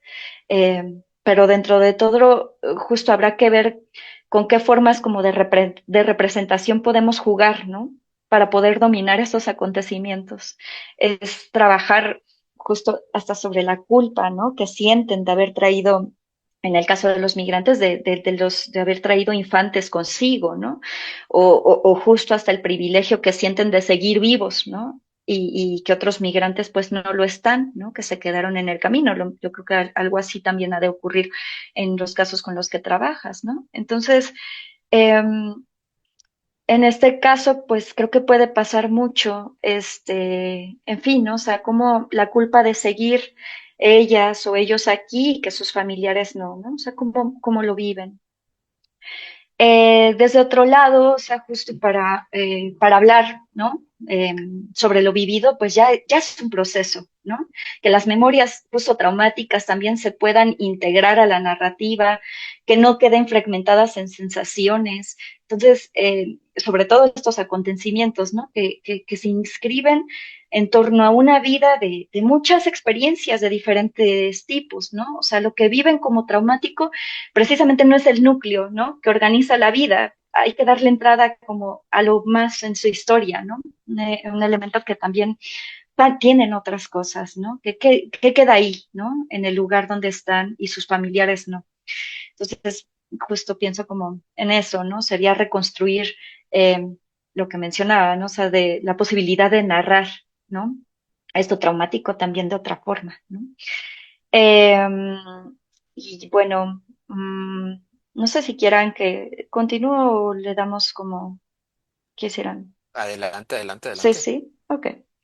Em, pues justo, o sea, también pensaba como en los recursos que los sostienen, ¿no? O sea, en el caso también de los migrantes, pues como la importancia de la fe, ¿no? Su religiosidad, ¿no? O sea, durante todo el tránsito se sostuvieron a través de eso, ¿no? En un momento en que, pues, precisamente no hay ninguna certeza, que todo parece perdido, ¿no? Pues esto es un recurso para ellos. Entonces, más allá de que uno sea creyente o no, pues son cosas que les ayudan a mantener cierta estabilidad, ¿no? Y por tanto, creo que también es importante darle el valor que le dan, ¿no?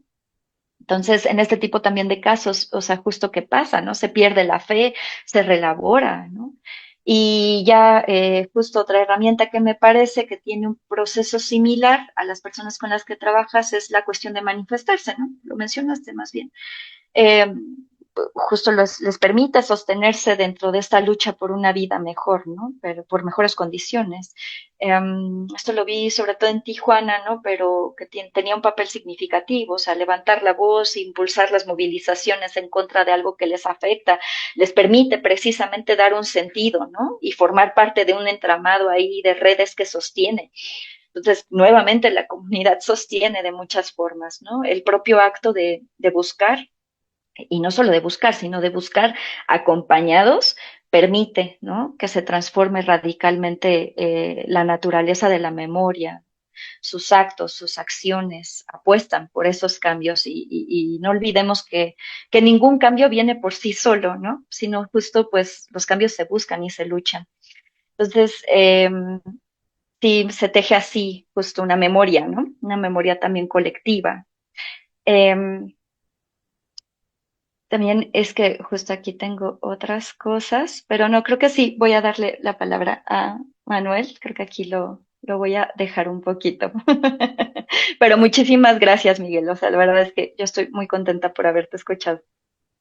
Sí, Muchas gracias, gracias. gracias. Antes de darle la palabra a Manuel, ¿quieres contestar algo, Migue? ¿Quieres decir algo acerca de la... A mí me reflexionaron varias cosas, ¿no? Como que me vino la reflexión, pero yo quisiera, por favor, escucharte a ti.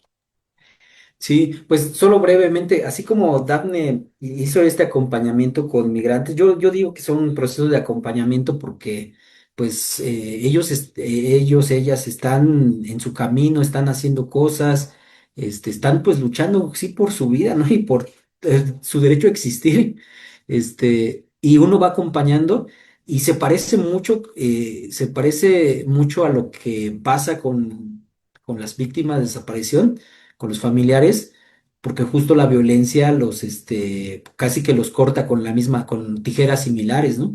El tema del fenómeno migratorio, en algún momento, en un programa de televisión iniciaban con la palabra, ¿cómo atendemos el problema migratorio, ¿no? Entonces se para uno de ellos y dice, pues de entrada ya, cuando dices que es un problema, entonces ya no nos va a ir bien a nosotros, ¿no? Porque si desde ahí lo estás catalogando como eso, entonces ¿qué voy a esperar? O sea, la migración no, o sea, yo no soy experto, pero la inmigración pues es un efecto de este capitalismo salvaje y rampante que nos ha llevado al punto de, pues vamos siguiendo la riqueza, ¿no? La riqueza, pues que es así, es más libre de transitar. Y ya nada más lo segundo, Daphne,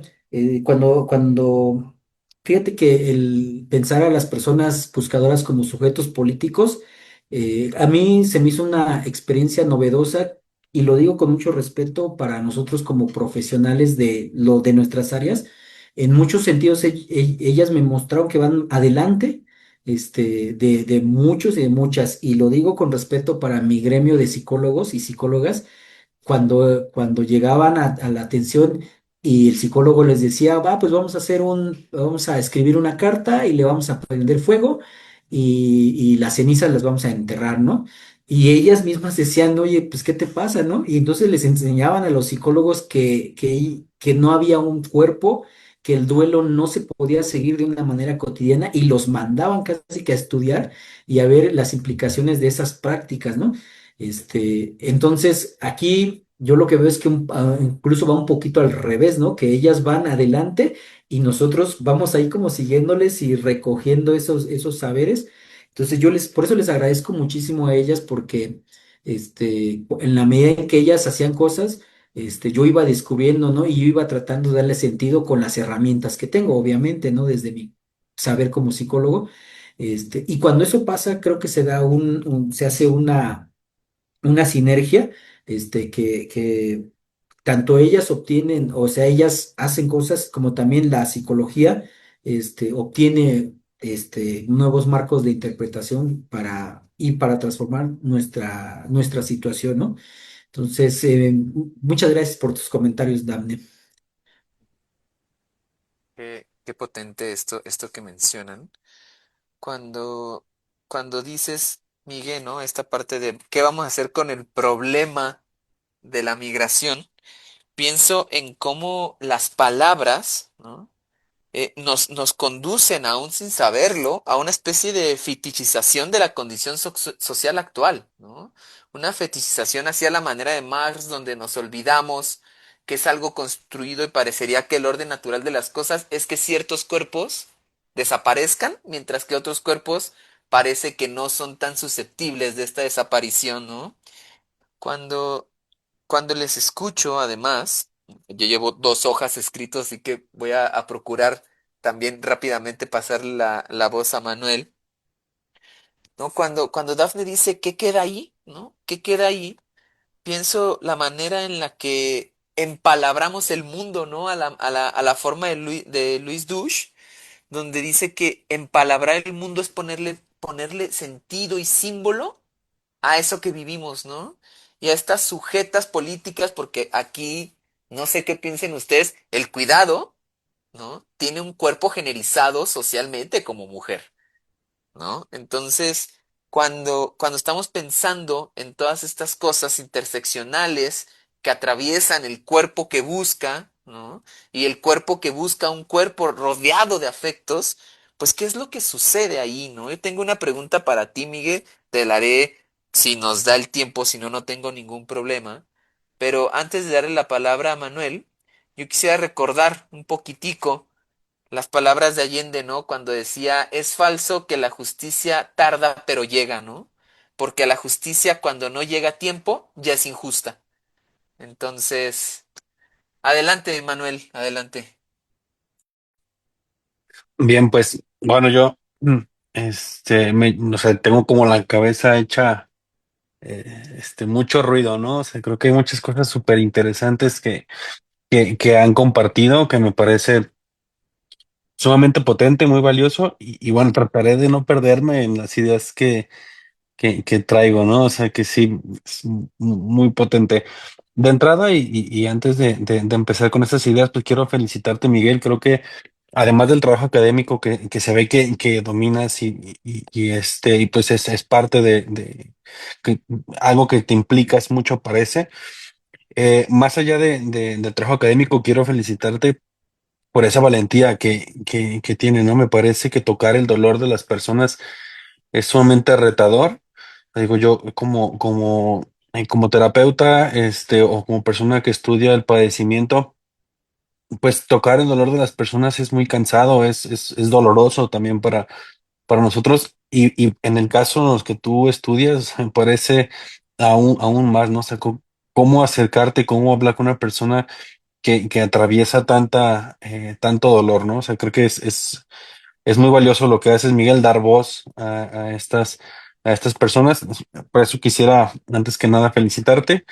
Y, y bueno, también vinculando un poquito con el comentario que hacías al respecto de cómo nosotros como terapeutas muchas veces vamos atrás de los saberes de las personas, ¿no? O sea, creo que también eso hace más valioso tu trabajo, ¿no? El hecho de hacer más como metodologías participativas, de implicar a las personas, me parece que también es muy importante.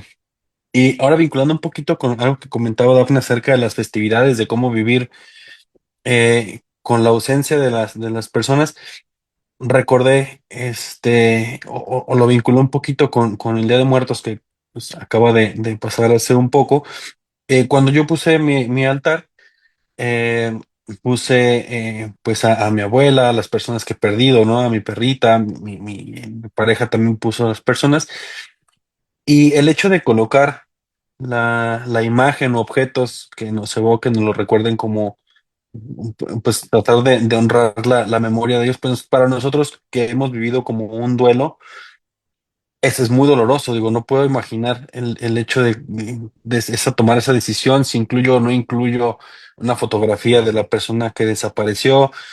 O sea, debe ser extremadamente doloroso, ¿no? O sea, no, ni siquiera puedo imaginar lo que debe implicar el mero acto de llegar como ese dilema de no, no me quiero resignar a que la persona, a que mi familiar esté muerto o y que tengo la esperanza, pues, de encontrarlo o encontrarla en algún momento, ¿no? O sea, creo que es sumamente difícil, ¿no? Y importante también mencionarlo. Y anoté también un montón de ideas y de frases que mencionaste que para mí fueron muy, muy potentes. De entrada, la carta que nos leías al principio que decía que tratar de darle sentido a lo que no tiene sentido. Y yo pensaba, o sea, cuánta verdad, ¿no? O sea, porque en nuestro contexto, pues es normal hablar de personas desaparecidas, de violencia. Digo, yo recuerdo cuando, digo, y como bien dice Edgar, ¿no? Vivo en un estado donde está sumamente marcado por ese tipo de violencia.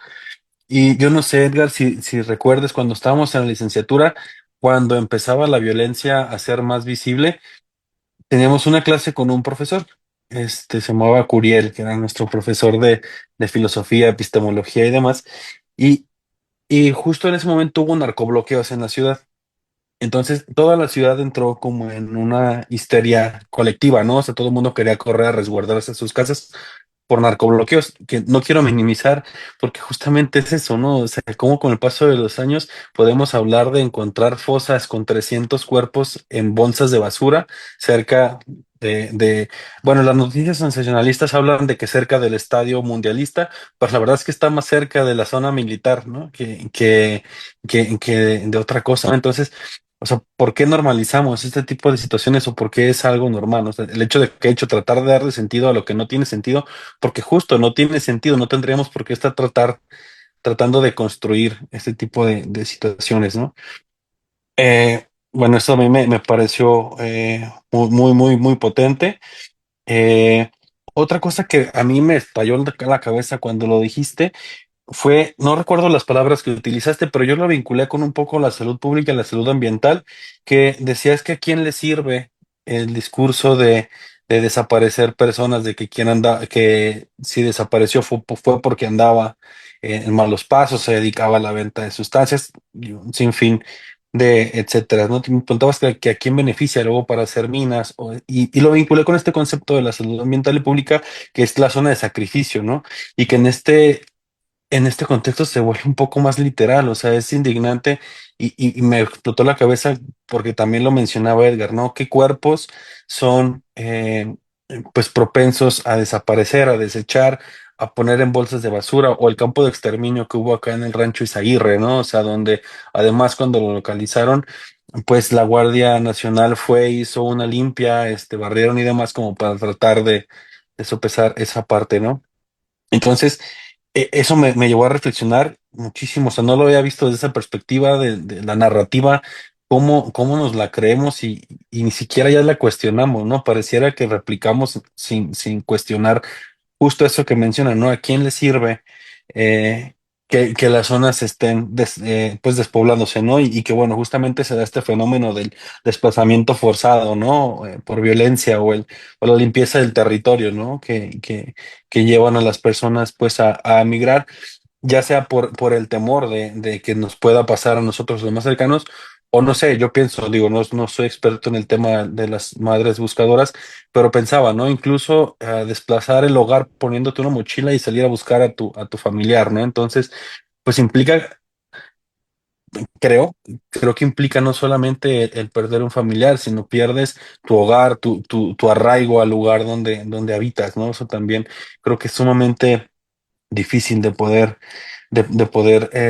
pues aterrizar, ¿no? Otro punto que también, otra idea que lanzabas también acerca de la herida social, yo pensaba hace poquito, y lo Edgar lo sabe y lo platicamos brevemente, que fui a Santiago de Chile y estuve por ahí en el museo, se me fue ahorita el nombre del museo, pero bueno, que es donde la memoria creo que sí se llama Museo de la Memoria, de que bueno, nos habla sobre pues la dictadura de Pinochet, ¿no? Entonces, para mí fue muy revelador porque cuando yo fui a visitar el museo, llevaron un montón, pero un montón de estudiantes de educación básica, pareciera entre primaria y secundaria, por lo que yo calculaba de las edades, y parecía que los chicos y chicas estaban muy implicadas, o sea, querían saber, querían conocer, tenían esa indignación que yo no veo en nuestras juventudes, que yo no veo incluso en personas más adultas que ellas, ¿no? O sea, y creo que tiene que ver con esta narrativa del oficialismo de decir, bueno, pues en qué andaba metido, ¿no? O sea, y en este afán como de seguir responsabilizando o individualizando las situaciones con este sentido de que, bueno, andaba en el lugar y momento equivocado, ¿no? Pero justamente en México, cualquier lugar y cualquier momento es el equivocado, ¿no? Estando en México, ¿no? Eso creo que lo vuelve, pues, muy complicado. Y hablar también de esta memoria oficial contra la memoria colectiva, yo quería preguntarte, no sé si sea también objeto de tu investigación, el papel que juegan las redes sociales en la revictimización y en replicar este discurso hacia las madres buscadoras, ¿no? Digo, yo en Twitter, que es la red social que más utilizo, que bueno, ahí no lo recomiendo, es un escenario muy hostil, pero hay una líder de un grupo de madres buscadoras aquí en Jalisco eh, que se la pasan, o sea, la señora sale a buscar a sus familiares y pareciera que demeritan o invalidan su espíritu de lucha porque su hijo estaba involucrado con el crimen organizado, pues.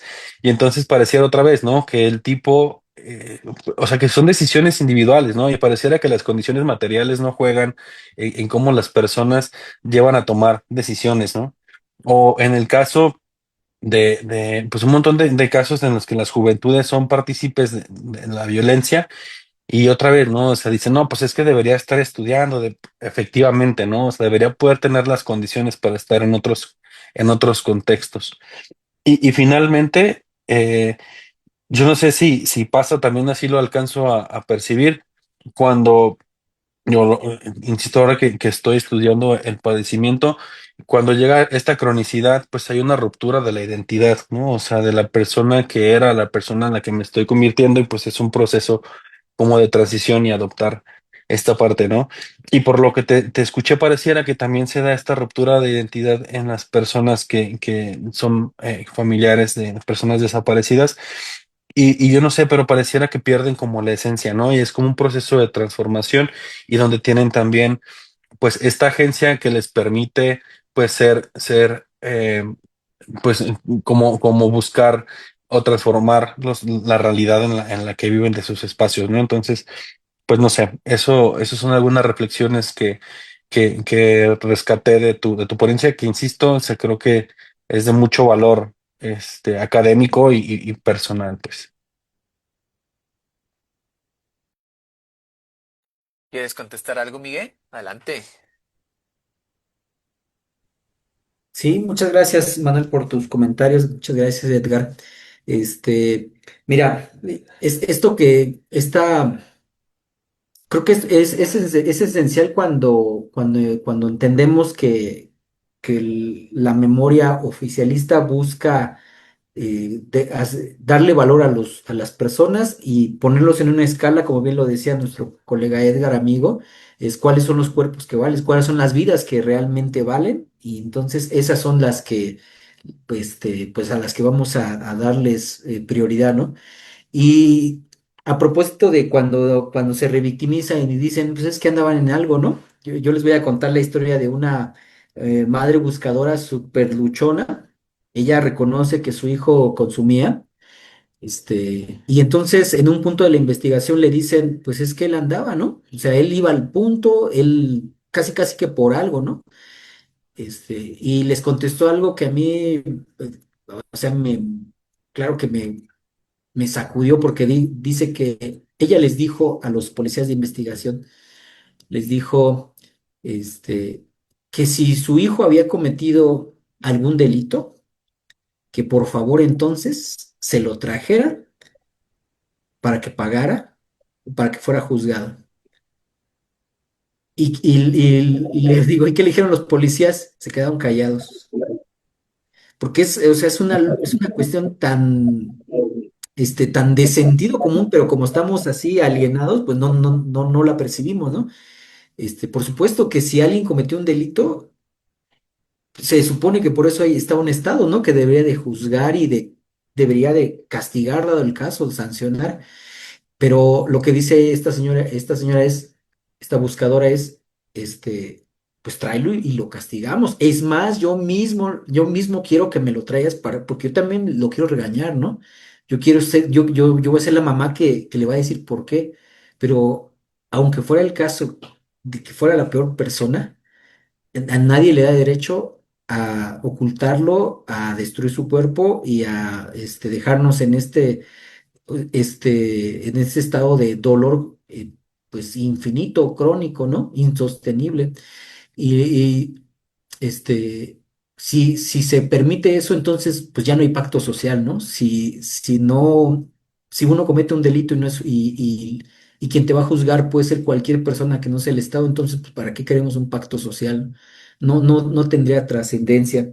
Y lo segundo, que es una idea que la salud mental, y bien lo decía, ¿no? Dafne también, o sea, cuando el trauma es tan grande, y la reflexión es, ¿por qué o sea, por qué no solamente pues les quitan la vida, sino por qué llegan a un punto en donde ocultan el cuerpo y dejan en un estado de crónico de violencia a los individuos justo por eso? Porque pues la apuesta es a la desmovilización, ¿no? Entonces, las comunidades cuando ven que alguien desaparece, pues también hay un miedo, ¿no?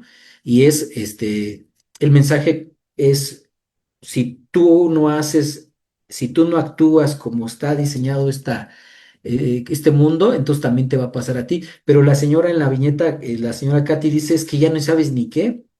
Si vas, si no vas, si te quedas, si dices, no importa lo que hagas, porque no está en que nosotros cumplamos las reglas del juego, la posibilidad de ser o no de ser desaparecido. Es una ilusión que, que nos, que nos compramos, porque nada más quien determina quién desaparece o no, pues son los intereses, ¿no? Y no solamente del gobierno, pues también hay que señalarlo, ¿no? Los intereses de los poderes fácticos, ¿no? De las transnacionales, de quien tiene un interés económico. Las propias mujeres dicen, pues resulta que cuando la ruta se empieza a hacer el tránsito obligado de los estupefacientes, pues empiezan a desaparecer, pues están buscando el control. Y un poco mi reflexión es cuando empieza la violencia en un sector, nada más hay que voltear a ver sobre qué riqueza estamos parados, ¿no? Porque ahí pueden estar las explicaciones de por qué ahora tenemos como ciertas colonias que viven violencia hay una limpieza y después ya se venden grandes condominios en esos lugares, ¿no? Que parecería que no valían nada, ¿no? Y pues muchas gracias, Manuel Dafne, por sus comentarios. Edgar, pues aquí tú hablabas acerca de la memoria como en su función política y de resistencia. No hay otra manera de señalar que ese es un campo en donde resisten las personas, donde encuentran una existencia y están ahí resistiendo. Y ahora no quiere decir que el hecho de que tomen una plaza, ahí se queda. La violencia tiene sus reflujos y así como ganan una plaza, pues el poder intenta quitárselas. Así como ganan una ley, el poder empieza a vaciarla de contenido. Como ganan, como pueden ganar en una institución un poder de voz, pues al mismo tiempo en la siguiente vuelta se los quitan. Y no es algo solo de las madres buscadoras, las propias mujeres, ¿no? Han peleado muchísimo por sus derechos, lo han hecho, nos han dado una muestra, un ejemplo, pero así como lo ganan, a la siguiente legislatura viene alguien que dice que habrá que reformular las leyes y entonces ese trabajo se pierde. Entonces, la memoria yo me la imagino como algo que para que sobreviva tiene que nadar, ¿no?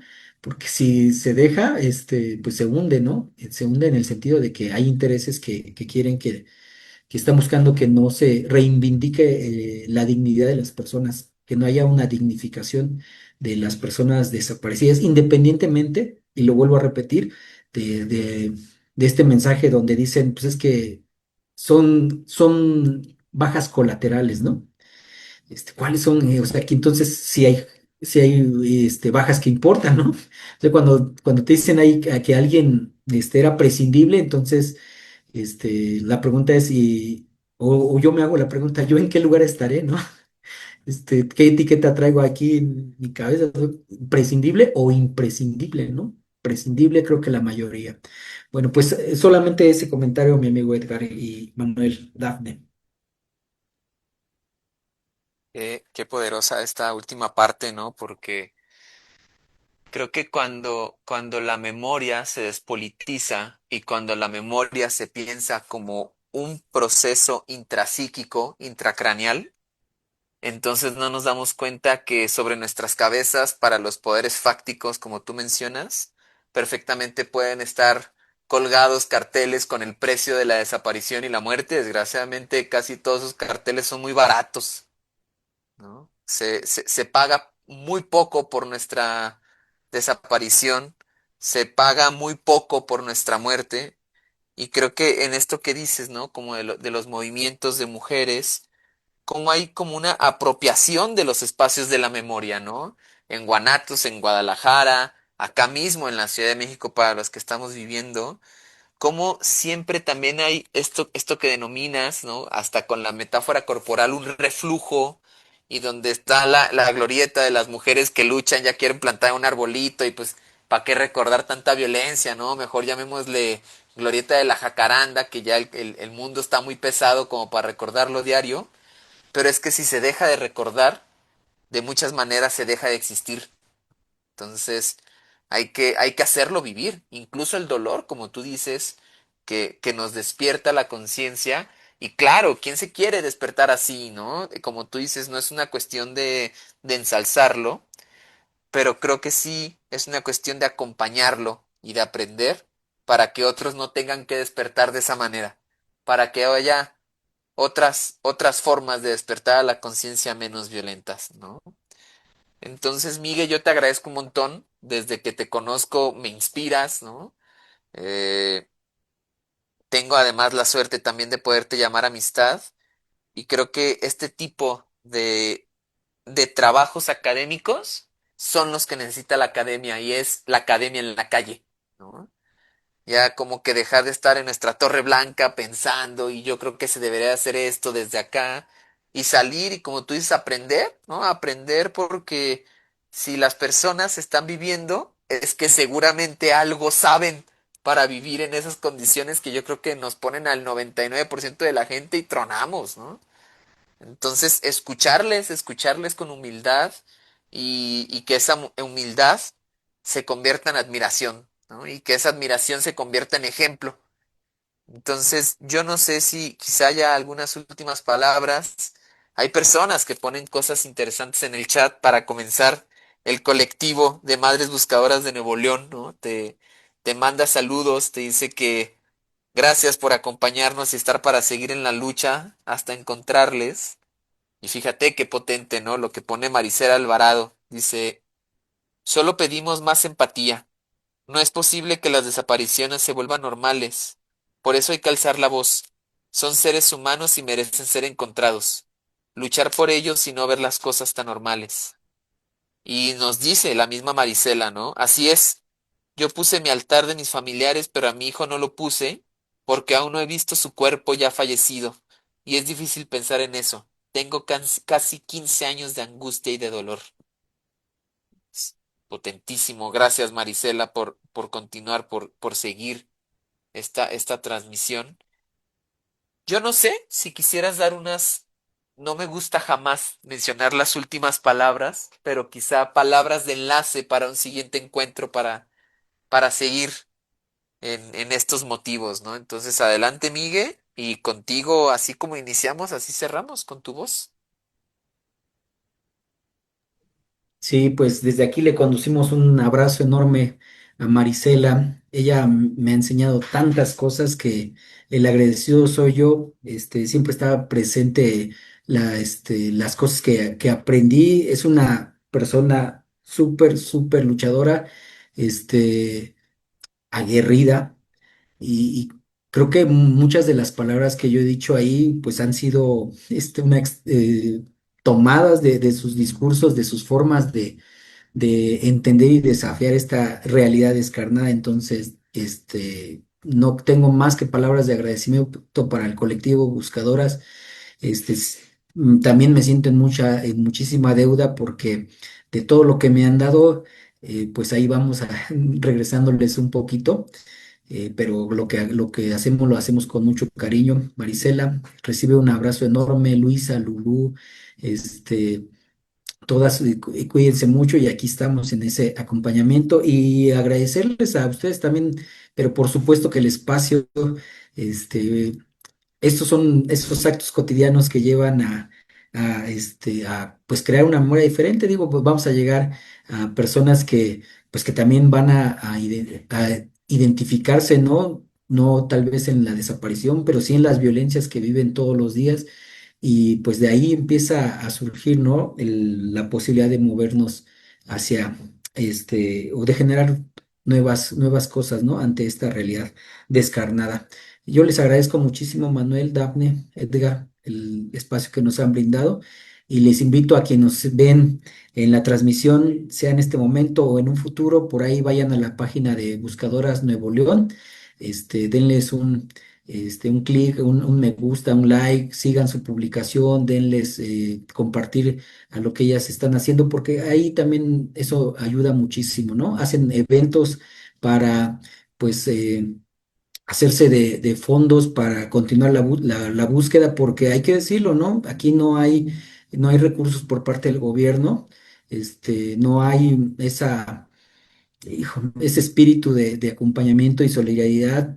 Lo digo tristemente que muchas veces el gobierno pues los ve como un número más, como una carpeta más ahí abandonado. Marisela, voy a decir esta anécdota. Tú me contaste aquella que en esos primeros días, meses de la desaparición de tu hijo, llegabas y el Ministerio Público te decía que no había nada. Antes de que entraras a la puerta te decía no hay nada, y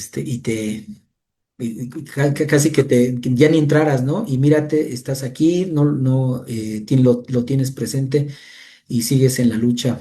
Entonces, mi llamado es a que por favor vayan ahí a la página de Buscadoras y en la medida de lo posible, pues le brinden la solidaridad y el acompañamiento que están haciendo mucho por nosotros y por nosotras. Y como dicen ustedes, con mucha fe y esperanza hasta encontrarles. Muchísimas gracias, Miguel. Que eres una de las personas que más me inspiran para trabajar de la manera en la que creo que debería de ser una psicología emancipadora y ética, ¿no? Pues muchas gracias por acompañarnos. Esta ha sido la sexta conferencia de memorativas. Agradecemos a todas las personas, pero muy especialmente a Manuel, a Dafne y a Migue Ay, ¿alguien quiere hablar? Ah, no, no, no. Dice Raquel, gracias por tocar el tema y gracias por el acompañamiento a Miguel. Me sumo a ese agradecimiento. También gracias a la ENA por abrir estos espacios que después como que académicamente no son tan viables en muchos aspectos porque también la academia tiene su agenda, ¿no? Pero les agradecemos muchísimo y bueno, síganos en nuestras redes memorativas, sigan también a Buscaderas de Nuevo León y esto es un hasta pronto, hasta nuestra siguiente reunión. Les mando un abrazo muy fuerte, que estén muy bien. Muchas Muchísimas gracias. gracias.